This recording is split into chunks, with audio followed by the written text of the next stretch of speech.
Remember, don't try what you're about to see at home. We're what you call goofballs. Experts. Experts. Who are the Mythbusters? Adam Savage and Jamie Heineman. Yeah, this thing could kill us. Together, more than 30 years of special effects experience. That's what I'm talking about. They don't just bust the myths. They tear them to pieces. Hey, this fist made the X!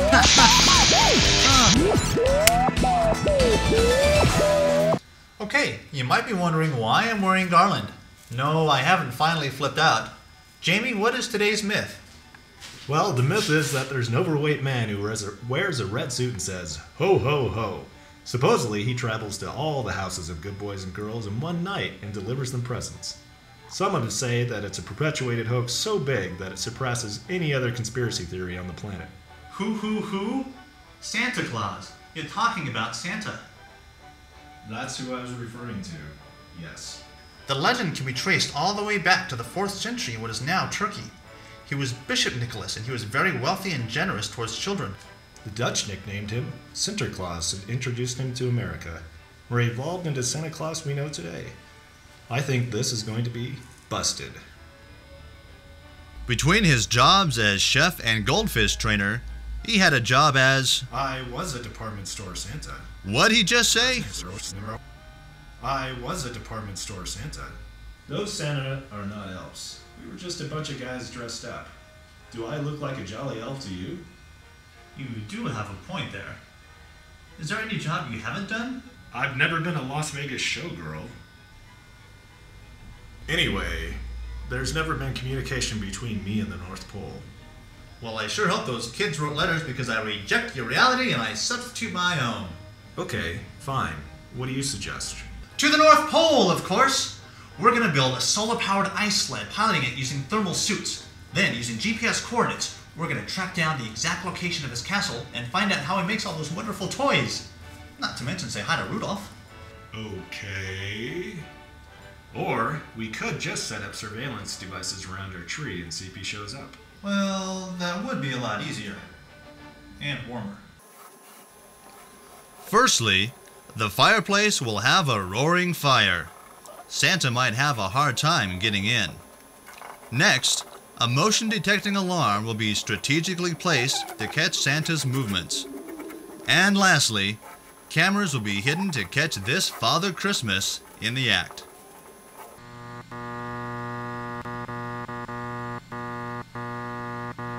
This device sends out sound waves. It works by counting the sound pulses and knowing the equivalent distances spanning between the two pulses.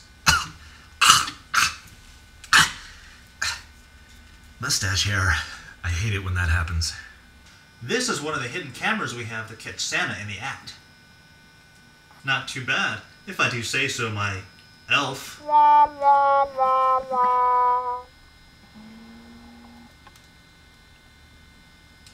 I so want to sing chestnuts roasting on an open fire. Nice tree, Charlie Brown. After the last episode, you guys blew up Buster's legs.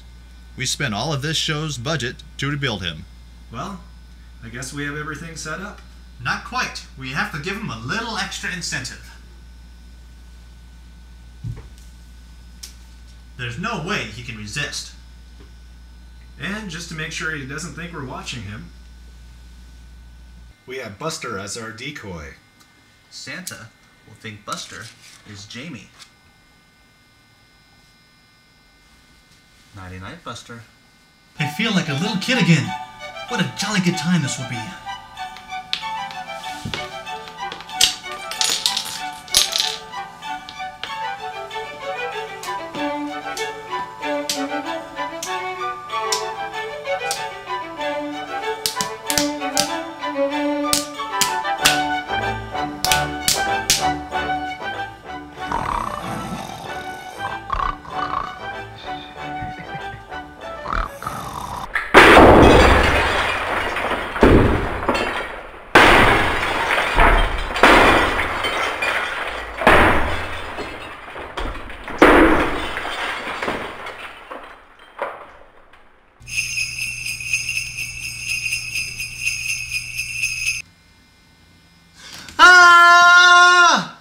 fell asleep.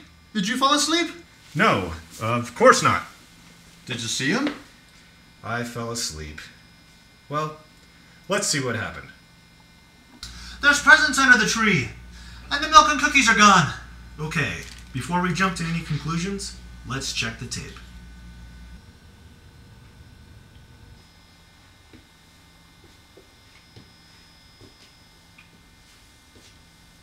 I don't believe it. He knew about the sheet. He must have watched the Crimes and Misdemeanors episode. Santa watches Mythbusters. That's so cool.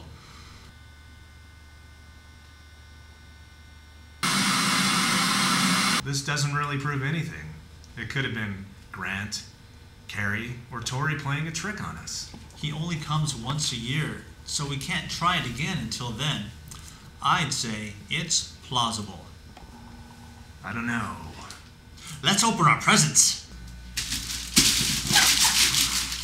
Ballistics gel! An official Red Ryder carbon action 200 shot range model air rifle?